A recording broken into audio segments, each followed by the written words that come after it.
We've seen where past atmospheric CO2 emissions have taken us, so let's map out where atmospheric concentrations are going.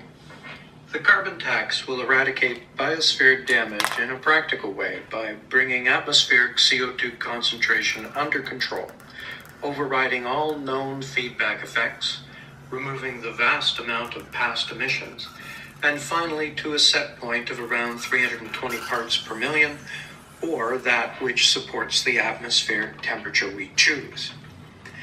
We will accomplish this by reducing the CO2 emission rate, as the carbon tax will force all emitters to capture CO2 at the sources, and the emissions rate will fall to the level of our ongoing emissions.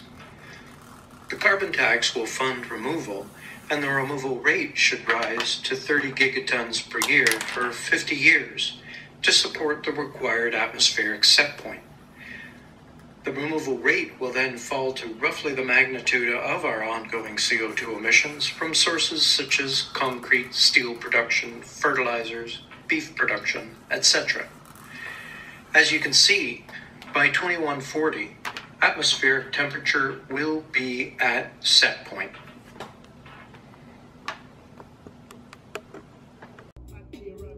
We can utilize this section of the CO2 emissions curve to pay for the large bulk of commercial drawdown devices and equipment. And rightly so.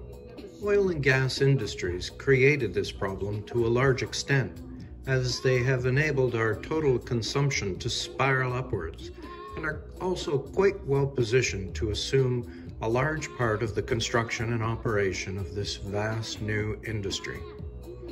This is an effective way to make the polluters pay, because now the polluters will pay for the impacts of climate change driven by their emissions.